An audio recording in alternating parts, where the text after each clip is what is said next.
大家好，欢迎收看战术英短频道。最近刚开春哦，天气越来越暖，然后今年小龙年，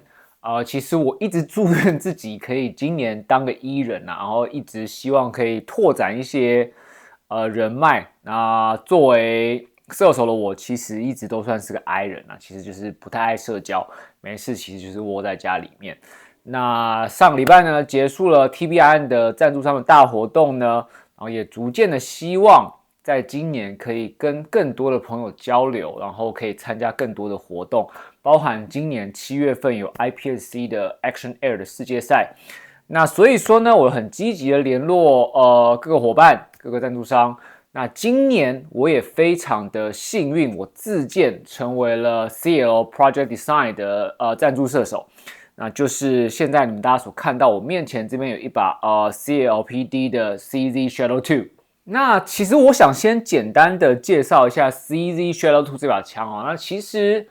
如果今天有在关注竞技射击的朋友，其实应该对于 CZ 的枪应该不太陌生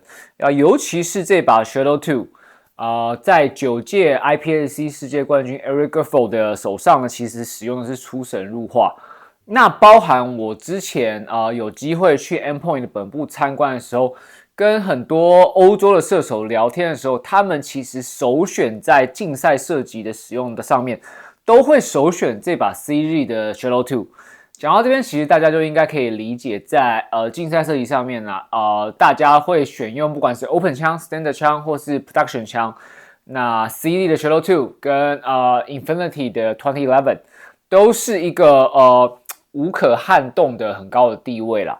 那尤其是这把CZ Shadow 2呢，在 KJ 取得授权之后呢，那 CL 前辈也是拿到了 CZ 的原厂授权，生产它的改装外形的零组件哦。所以说我对这把 Shadow 2未来的表现，其实我是非常期待的。那其实这把 CZ Shadow 2的 Airsoft 呢，就是出自 CL 前辈之手的手工枪哦。那其实整枪呢都已经换装了很多 CL Project Design 的配件。然后，那在它整个下身的部分呢，那因为我个人很喜欢就是手持感特别重的枪，那所以说在下身的部分还是维持 KJ 原厂的亚铅材质，因为它会比较重。那其实，在 CLPD 上面是有出铝合金的 CNC 下身的。那在这个部分呢，CL 前辈就是很理解我的需求，所以是维持了原厂亚铅的设置，让整枪的手感是比较重的。那下身的部分呢，它有做 Cerakote 的处理，就是一个比较灰白色雾面的 Cerakote 的部分。那多讲一下它的零配件部分，那更换的零配件有 CLPD 的击锤，还有保险，还有插销以及扳机，还有弹夹的释放钮，都已经换成了 CNC 的铝制跟钢制的配件，包含它的火控室。那如果像是外管的部分，其实就是后来 KJ 有出 Series Shadow 2 Orange 的版本，那这是一个 Orange 版本的钢外管。那这边你们也会看到上面我已经装了红点了。那其实这也是 CLPD 的产品，就是铝合金的 CNC 切削 Optic Ready 的版本。那我这边装的是我之前装在我的 IDPA 金善枪的CMO RTS2。那 CLPD 也有生产各个不同红点的转接板，那还有它这个准芯也是 CNC 的光纤准照准芯，也是出自于 CLPD 的产品哦。然后目前呢，这个整枪的重量在挂镜之后目前我去称重，它大概落在1000克左右，也就是1公斤左右。那其实已经非常接近 CZ Shadow 2原枪真铁的重量。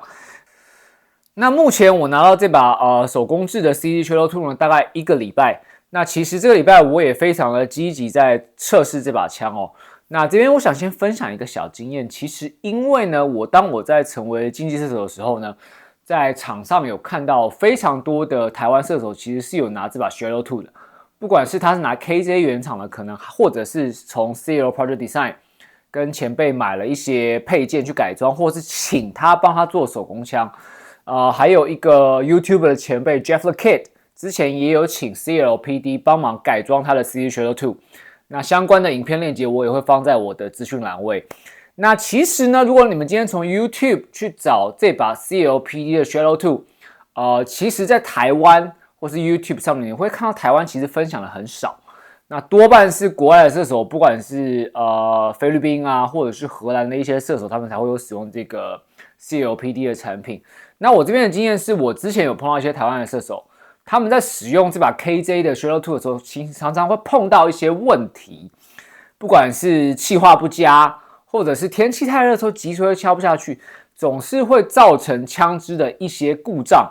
那我这个礼拜的测试结果呢，其实我会觉得说，这些故障其实都是可以避免的。那不管你是在气化掌控、温度的掌控，甚至灌气量的掌控，其实我们都要作为竞赛的成分，你都要很认真的去操控的。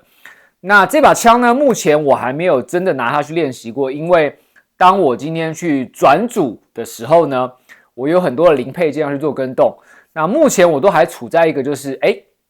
我想要测试它的运作还顺不顺畅，它的弹道是不是很稳定，然后它的气化是不是很稳定，是不是可以符合我的要求？那因为我之前是拿 HiCapa 2011嘛，那我因为之前打 Standard 的组别呢，因为我今天要去转 Production Optic 的时候，我会有很多设定上的不同，再加上系统上的不同，以前是用马路易的 HiCapa， 那系统上的不同呢，我可能要做一些调整。那所以说，在我做调整的部分，都是针对系统上面去做测试，怎么样会比较顺手，怎么样才是最稳定的发挥。那这支影片也是想跟大家分享呢，其实我相信在荧幕前面很多的观众其实很喜欢 Shadow 2的外形，但是对于 KJ 的气化以及如果你今天想要拿它下去打比赛，可能会有抱持的一些迟疑。那没有关系，这些部分就由我来帮大家去做测试，跟大家去分享到底怎么解决这些问题。在我做测试的过程呢，也跟我的枪匠 Anaheim Engineering 做了一些沟通。那其实他也对于这把 Shadow 2的表现也非常的期待啦。那我其实也从国外买了一些零配件，希望可以再把这把 Shadow 2转化成更好去参加比赛的枪支。那我相信接下来影片呢，我都会很 focus 在这把 Shadow 2的改装跟优化上面。那我也希望借由往后的影片呢，更好的将 CL Project Design 这个 Shadow 2推广给台湾的用户，希望可以更多的在赛场上看到它。那希望大家持续的关注。那我们下一支影片再见，这里是战术运转频道，拜拜。